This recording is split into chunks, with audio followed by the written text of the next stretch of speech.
कहानी की शुरुआत होती है एक ऐसे परिवार से जिसने पूरे 10 सालों से अपने गले से आवाज तक नहीं निकाली। क्यों? क्योंकि 10 साल पहले अंतरिक्ष से गिरी एक उल्कापिंड के साथ पृथ्वी पर उतरे थे खूंखार एलियन राक्षस, जिन्होंने पूरी इंसानियत को मिटा दिया। ये दरिंदे इतने भयावह हैं कि 1 मील दूर से भी इंसान की सांसों की धड़कन सुन लेते हैं और पलक झपटते ही मौत बनकर टूट पड़ते हैं। इनसे किसी तरह बचते हुए ये परिवार खाने की तलाश में एक उजड़े हुए स्टोर में पहुंचा। सब धीरे धीरे बिना कोई आवाज किए सामान उठा रहे थे। तभी सबसे छोटा बेटा ब्यू एक खिलौना रॉकेट देख लेता है। जैसे ही वो उसे उठाने लगता है, वो हाथ से फिसलकर नीचे गिर जाता है। सबकी सांसें जैसे गले में अटक जाती हैं। लेकिन तभी उसकी बहन रेगन, जो बोल नहीं सकती, फुर्ती से रॉकेट पकड़ लेती है और सबकी जान बच जाती है। पर मौत कभी हार मानती है क्या? वो हमेशा एक चूक के इंतजार में रहती है। एक छोटी सी गलती और सब कुछ खत्म। परिवार का मुखिया था ली और उसकी पत्नी एवेलिन। 3 बच्चे, बेटी रेगन जो सुन नहीं सकती और 2 बेटे मार्कस और छोटा ब्यू। ब्यू की मासूमियत ही उसका सबसे बड़ा दुश्मन बन जाती है, क्योंकि वो बार बार ऐसी गलतियां करता है जो सबकी जान पर भारी पड़ सकती है। खाने पीने का सामान लेकर सब घर की ओर लौट रहे थे, पर रेगन ने ब्यू की जिद के आगे झुककर चुपके से रॉकेट उसे थमा दिया और ब्यू ने चालाकी से उसकी बैटरियां भी उठा ली, जिन्हें ली पहले ही अलग कर चुका था, क्योंकि वो जानता था उस खिलौने से निकली आवाज सीधी मौत को बुलावा होगी।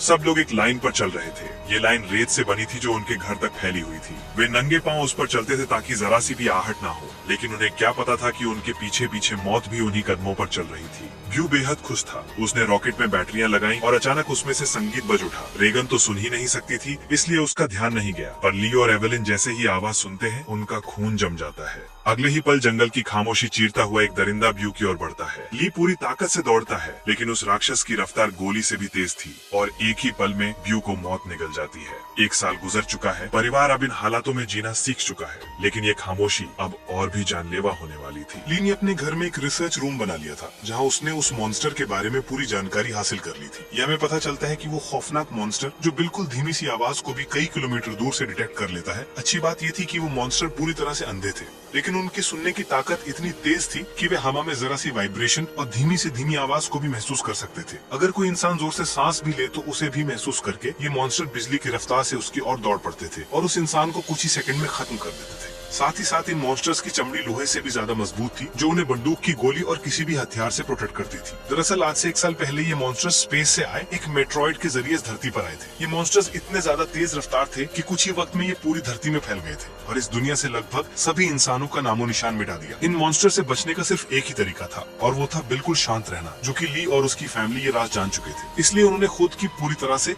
सेफ्टी कर ली थी। ली ने अपने घर के चारों तरफ सीसीटीवी कैमरास लगा दिए थे ताकि मॉन्स्टर के आने की खबर उनको लग सके। साथ ही उसने सीढ़ियों और रास्ते में कदम रखने वाली जगह पर एक खास तरह के निशान लगाए थे ताकि उन क्रीचर्स को उनके पैरों की आहट भी ना सके। और ली ने अपने घर में एक अंडरग्राउंड बंकर भी बनाया था, जहाँ ये इन मॉन्स्टर्स पर रिसर्च करता था। उसने ये भी पता लगा लिया था कि इस इलाके में कुल 3 मॉन्स्टर मौजूद हैं। अब ली उन मॉन्स्टर की कमजोरी के बारे में जानने की कोशिश कर रहा था। साथ ही साथ ली रेडियो के जरिए पूरी दुनिया में हेल्प का सिग्नल भेज रहा था, लेकिन अब तक उसका किसी से भी कांटेक्ट नहीं हो पाया था। यहाँ हमें पता चलता है कि एलिविन प्रेग्नेंट है और जल्द ही वो एक बच्चे को जन्म देने वाली है। क्योंकि ये बच्चा पैदा होने पर रोने लगेगा, इसलिए उन्होंने अपने आने वाले बच्चे के लिए एक साउंड प्रूफ बॉक्स बना लिया है, ताकि जब भी अगर बच्चा रोए तो उसके मुंह पर ऑक्सीजन मास्क रखकर उसे उस बॉक्स में छुपा दे, जिससे उस मॉन्स्टर को बच्चे की रोने की आवाज नहीं आएगी। इस मुश्किल हालात में मॉन्स्टर से बचने के लिए रेडी रहना बहुत जरूरी था, लेकिन ली की बड़ी बेटी रेगन सुन नहीं सकती थी और ये कमी उसके लिए एक बड़ी मुसीबत बन सकती थी। इसलिए ली इसकी इस कमी को दूर करने की कोशिश में था। ली अपनी बेटी रेगन के लिए एक कॉक्लियर हियरिंग एम्पलीफायर बनाता है और ली वो एम्पलीफायर रेगन को दे देता है। लेकिन रेगन इस एम्पलीफायर को लेकर खुश नहीं थी, क्योंकि उसे लगता था कि हमेशा की तरह ये एम्पलीफायर भी काम नहीं करेगा, क्योंकि ली अपनी बेटी रेगन के लिए पहले भी कई एम्पलीफायर बना चुका था। इसलिए रेगन पहले तो इस एम्पलीफायर को गिरा देती है, लेकिन जब वो इस एम्पलीफायर को टेस्ट करती है तो ये एम्पलीफायर काम कर रहा होता है। बाहरी दुनिया की आवाज सुनते ही वो खुशी के मारे रोने लगती है और साथ में रेगन को अपने छोटे भाई की याद भी आती है। रेगन आज भी खुद को अपने भाई की मौत का जिम्मेदार ठहराती है। उसे लगता है कि अगर उस दिन वो अपने भाई को टॉय रॉकेट नहीं देते तो आज उसका भाई जिंदा होता। रेगन अपने पिता के काम में हाथ बटाकर खुद को साबित करना चाहती थी, इसलिए रेगन अपने पिता के अंडरग्राउंड बंकर की तरफ जाने लगती है। लेकिन तभी उसके पिता उसे रोक लेते हैं और उसे अंदर जाने से मना कर देते हैं, क्योंकि 1 साल पहले रेगन के अपने छोटे भाई को टॉय रॉकेट देने की गलती की वजह से अब वो रेगन पर बिल्कुल भी भरोसा नहीं करता। उसे डर लगता है कि नीचे अंडरग्राउंड बंकर में माइक्रोफोन, रेडियो और भी कई सारी चीजें हैं। अगर गलती से भी रेगन का हाथ किसी ऐसी चीज के साथ लग गया जो साउंड क्रिएट करती हो तो हमारी जान खतरे में पड़ सकती है। अगले दिन ली अपने बेटे मार्कस के साथ मछलियां पकड़ने नदी पर जा रहा होता है। रेगन भी उनके साथ जाना चाहती थी। रेगन ली से रिक्वेस्ट करती है कि प्लीज मुझे भी अपने साथ ले चलो, पर ली ने उसे अपने साथ ले जाने से मना कर दिया। वो रेगन से कहता है कि तुम्हारी माँ घर पर अकेली है, इसलिए तुम घर पर अपनी माँ का ख्याल रखो। जिसके बाद ली मार्कस के साथ साथ नदी की तरफ निकल गया। ये बात रेगन को बहुत ज्यादा बुरी लगती है और वो नाराज हो जाती है। उसे लगता है कि उसके पिता उसे प्यार नहीं करते, इसलिए वो अपना बैग पैक करके वो भी घर से कहीं निकल गई और सीधा उस जगह पर आई जहाँ पर उसके भाई को मॉन्स्टर ने मार डाला था। वो अपने भाई के कब्र के पास लेटकर रोने लगती है और कुछ ही देर में यहीं पर रेगन की आंख लग जाती है। दूसरी तरफ एलिन घर पर बिल्कुल अकेली थी। कुछ देर बाद वो बेसमेंट से कपड़े धोकर उन्हें बोरी में भरकर बाहर ले जा रही थी। तभी सीढ़ी पर लगाई कील उस बोरी में फंसकर सीधा हो गया। वो नुकीला कील ठीक उनके पैर रखने के निशान पर था, पर एलिन उसे देख नहीं पाई। उधर ली और मार्कस मछली पकड़ने में लगे थे। कुछ देर बाद ली अपने बेटे मार्कस को एक झरने के पास ले आता है और ली अपने बेटे से कहता है कि यहाँ तुम बात कर सकते हो, क्योंकि पानी के झरने की वजह से तुम्हारी आवाज उसमें हाइड हो जाएगी और तुम्हारी आवाज उस मॉन्स्टर तक नहीं पहुँच पाएगी। अब तुम खुलकर बात कर सकते हो। वो दोनों झरने के पास बैठकर बातें करने लगते हैं। मार्कस पूछता है क्या वो बो की मौत का जिम्मेदार रेगन को मानते हैं, जिस पर ली जवाब देता है कि जो कुछ भी बो के साथ हुआ उसमें किसी की भी गलती नहीं थी। लेकिन मार्कस ली को बताता है कि रेगन आज भी बो की मौत का जिम्मेदार खुद को ठहराती है, इसलिए तुम्हें रेगन को ये बात बतानी चाहिए कि उस दिन तुम्हारी कोई गलती नहीं थी। इसी दौरान एलिन ने अपने मर चुके बेटी की तस्वीर लिए उसकी याद में आंसू बहा रही थी। तभी अचानक उसे लेबर पेन शुरू हो गया, यानी कि उसकी डिलीवरी का टाइम आ चुका था। वो फोटो फ्रेम हाथ में लिए हुए जल्दी से बेसमेंट की तरफ जाने लगी, पर तभी सीढ़ियों से नीचे उतरने की जल्दी में उसका पैर उस नुकीले कील पर धंस गया। एलिन दर्द से तड़प उठी, पर उसने अपने मुंह से आवाज नहीं निकाली, लेकिन उसके हाथ से उसकी बेटी का फोटो फ्रेम छूट गया और तेज आवाज के साथ नीचे गिरकर टूट जाता है। एविल ने जैसे तैसे करके अपने पैर को खींचकर उस कील से बाहर निकाला। इस दौरान उसे इतनी तकलीफ हुई कि उसका चेहरा पूरी तरह से लाल हो गया, लेकिन वो खुद पर काबू रखते हुए अपने मुंह से आह तक नहीं निकालती, क्योंकि उसे पता था कि आवाज निकालने का मतलब अपनी मौत को दावत देना है। वो लंगड़ाती हुई नीचे आकर लाइट का स्विच ऑन करती है, जिससे बाहर रेड लाइट जल पड़ी। अब वो वापस ऊपर की तरफ लौटने लगी, पर तभी उसने कुछ देखा जिससे उसके गले में सांस अटक गई। असल में वो मॉन्स्टर उसके घर तक पहुंच चुका था। दरअसल जब एलिन के हाथ से वो फोटो फ्रेम गिर गया था तो उस आवाज को मॉन्स्टर ने सुन लिया था। डर से कांपती एविन दीवार के पीछे छिप गई। दूसरी तरफ ली और मार्कस मछली पकड़कर घर वापस लौट रहे थे। तभी दूर से उन्होंने देखा कि घर के चारों ओर रेड लाइट जल रही है। ली समझ गया कि एलिन खतरे में है। वो तुरंत घर की तरफ भागा। उधर बेसमेंट में छिपी एविन डर के मारे कांप रही थी और वो मॉन्स्टर उसे घर के हर एक कोने में ढूंढ रहा था। तभी एलिन को बेसमेंट में एक टाइमर मिला। यहाँ एलिन समझदारी से काम लेते हुए उस टाइमर में कुछ सेकंड्स का टाइम सेट करके उसे एक कोने में रख देती है और जल्दी से एक दूसरे कोने में आकर छुप जाती है। इतने में वो मॉन्स्टर वहाँ हलचल महसूस कर लेता है और वो धीरे धीरे उस हलचल वाली जगह की तरफ बढ़ने लगा। वो एलिन के काफी करीब था। एक तो एविलिन को लीवर पेन हो रहा था और दूसरा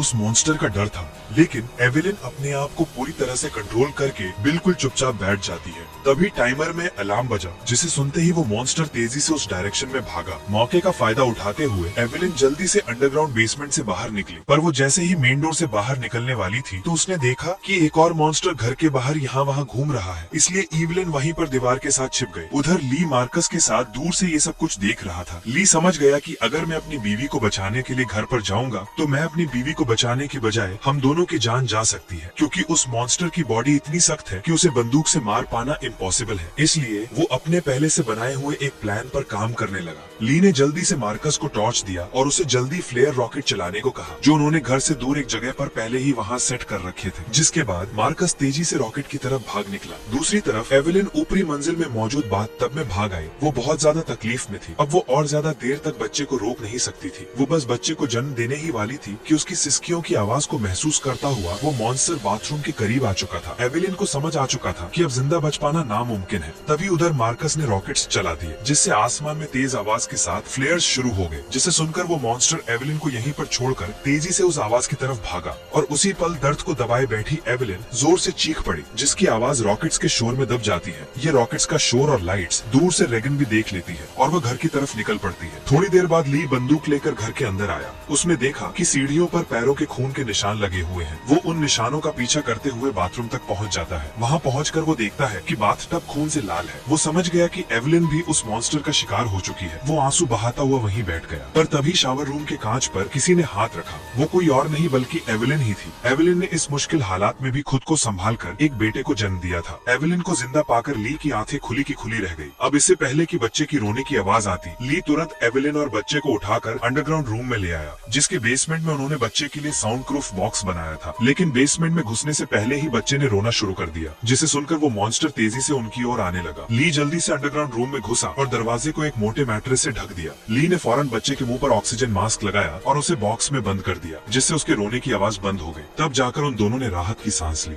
यहाँ ली ली अपनी वाइफ एवेलिन को बताता है कि मैं इन क्रीचर्स की कमजोरी जान चुका हूँ। अब जल्द उनके लिए मैं एक औजार तैयार करने वाला हूँ जिससे ये क्रीचर्स हमारा कुछ नहीं बिगाड़ पाएंगे। इसी दौरान दूसरी ओर रेगिन भी घर लौट रही थी। तभी उसे खेतों के बीच एक लाइट जलती हुई नजर आई। रेगिन जल्दी से उस लाइट के पास आने लगी, लेकिन वो इस बात से अनजान थी कि एक मॉन्स्टर उसके कदमों की आहट से उसके पीछे चलता आ रहा था। जैसे ही वो मॉन्स्टर रेगिन को मारने के लिए उसके काफी करीब आया, तभी अचानक रेगिन के कान की मशीन से एक नुकीली और तेज फ्रीक्वेंसी निकलने लगी। इस नुकीली आवाज से वो मॉन्स्टर तड़पने लग जाता है, जैसे ये आवाज उस मॉन्स्टर के कान के अंदर सुई की तरह चुभ रही हो। इस आवाज को ये मॉन्स्टर ज्यादा देर तक बर्दाश्त नहीं कर पाता और जल्दी वहाँ से भाग गया। वहीं ये आवाज रेगिन के कानों को भी चुभ रही, पर जैसे ही वो मॉन्स्टर वहाँ से भागा, रेगिन के कान में तकलीफ बंद हो गई। लेकिन रेगिन को समझ नहीं आया कि आखिर उसके कान की मशीन ने ऐसा क्यों किया। वो इस पर ज्यादा ध्यान न देते हुए लाइट के पास पहुँच जाती है। तभी उसने पाया कि वो रोशनी एक टॉर्च की थी। जैसे ही रेगिन उस टॉर्च को उठाने गई, तभी अचानक किसी ने उसका हाथ पकड़ लिया। वो कोई और नहीं बल्कि मार्कस था, जो डर से कांपता हुआ यहाँ छिपा हुआ था। अपनी बहन को देख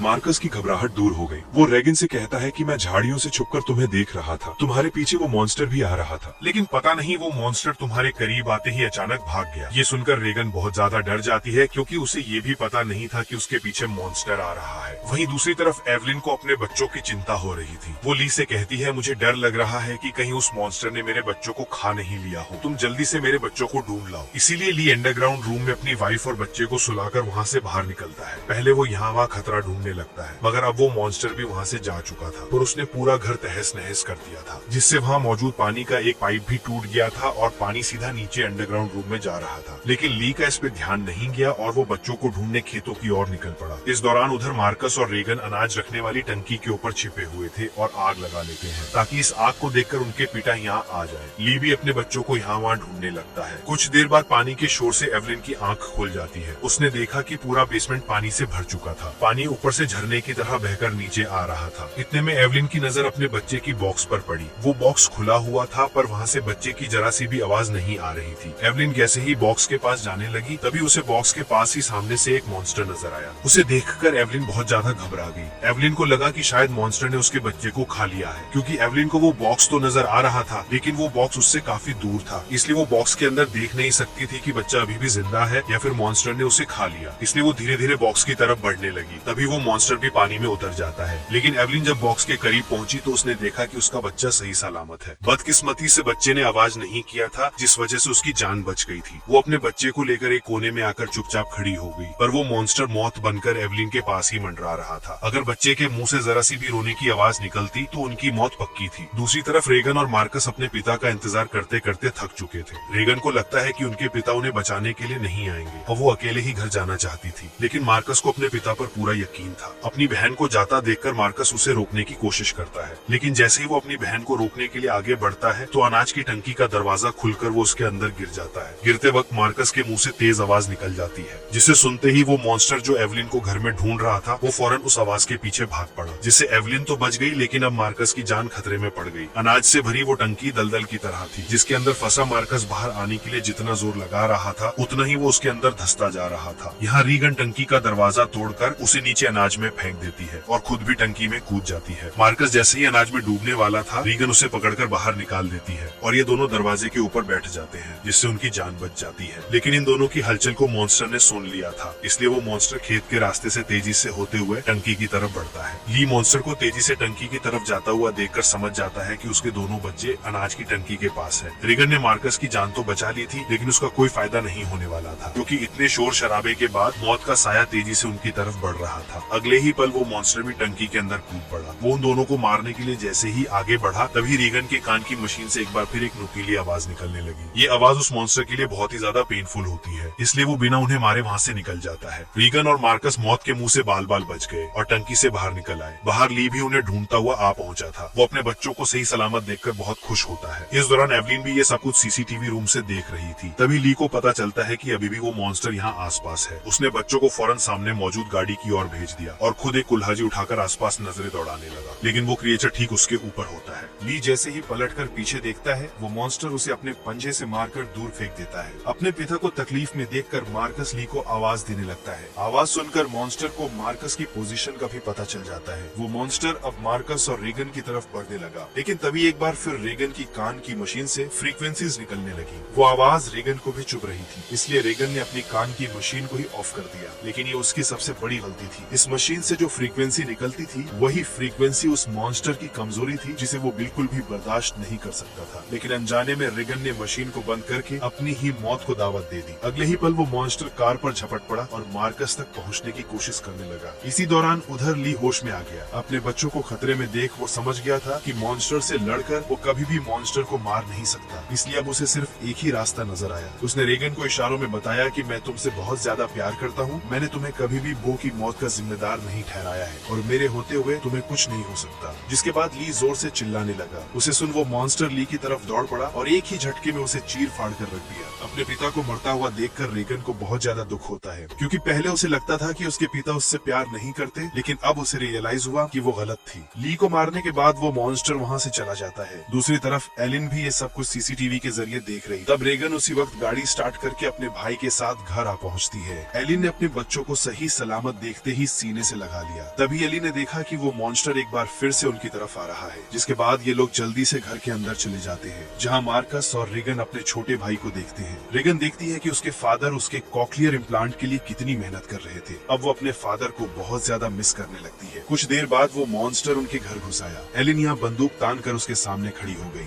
एलिन के पास बंदूक तो थी, पर वो जानती थी कि उसकी गोली उस मॉन्स्टर की मोटी खाल का कुछ नहीं बिगाड़ सकती, इसलिए अब उन्हें अपनी मौत अपनी आंखों के सामने नजर आ रही थी। लेकिन जैसे ही ये मॉन्स्टर उन लोगों को मारने के लिए आगे बढ़ा, तभी अचानक रेगन के कान में तकलीफ होने लगी। लेकिन दूसरी तरफ उसने देखा कि वो मॉन्स्टर भी अचानक तड़पने लगा। यानी जैसे ही रेगन के कानों में तकलीफ शुरू हुई, तभी दूसरी तरफ वो मॉन्स्टर भी उससे कई गुना ज्यादा तकलीफ महसूस करने लगा। रेगन समझ जाती है कि उसके कान में लगी मशीन जो उसके पिता ने बनाई थी, उसका इस मॉन्स्टर के साथ कोई कनेक्शन है। तभी रेगन के ध्यान अपने पिता के रिसर्च पर गया, जिससे रेगन को पता चला कि उसके कान के मशीन से निकलने वाली हाई पिच फ्रीक्वेंसी उस मॉन्स्टर की कमजोरी है। रेगन को समझ आ गया था कि जब भी ये मॉन्स्टर मेरे करीब आता तो मेरे कान में तकलीफ होने लगती और ये मॉन्स्टर वहाँ से भाग जाता। इससे पहले कि ये मॉन्स्टर उन्हें मार देता, रेगन जल्दी से अपने कान में लगे कॉक्लियर इम्प्लांट का पावर और ज्यादा बढ़ा देती है, जिससे निकली हाई फ्रीक्वेंसी साउंड से वो मॉन्स्टर अचानक तड़पने लगा। ऐसा लग रहा था कि जैसे वो हाई फ्रीक्वेंसी साउंड उस मॉन्स्टर के पूरे शरीर में सुइयां चुभा रही हो। यहाँ रेगन की माँ भी समझ जाती है कि ये सारा कमाल कॉक्लियर इम्प्लांट का है, लेकिन पावर बढ़ाने से रेगन के कानों में भी और ज्यादा तकलीफ होने लगी। इसीलिए रेगन समझदारी से काम लेते हुए वहाँ रखे एक माइक्रोफोन के साथ उस कान की मशीन को लगा देती है, जिससे वो फ्रीक्वेंसी साउंड वेव और ज्यादा तेज हो गई। अब तो उस मॉन्स्टर का दर्द से बुरा हाल हो गया और उसकी खोपड़ी का आर्मर अपने आप ही खुलने लगा। आर्मर खुलते ही जैसे ही उसका मुंह नजर आया, तभी एवलिन ने शॉटगन से सीधे उसके मुंह पर ही फायर कर दिया, जिससे उसकी खोपड़ी एकदम गुब्बारे की तरह फट गई और आखिरकार वो मॉन्स्टर मारा गया। हालांकि खतरा अभी टला नहीं था। गोली की आवाज सुनकर उस इलाके में मौजूद बाकी के दो और मॉन्स्टर भी उनकी ओर आने लगे, लेकिन अब एलिन और रेगन को उन मॉन्स्टर की कमजोरी मालूम चल चुकी थी। इसलिए रेगन ने माइक का वॉल्यूम फुल कर दिया और एलिन उन मॉन्स्टर्स को मारने के लिए तैयार हो गई। इसी के साथ ये कहानी खत्म हो जाती है। अगर आपको वीडियो अच्छी लगी हो तो हमारे चैनल को सब्सक्राइब और वीडियो को लाइक जरूर कीजिएगा।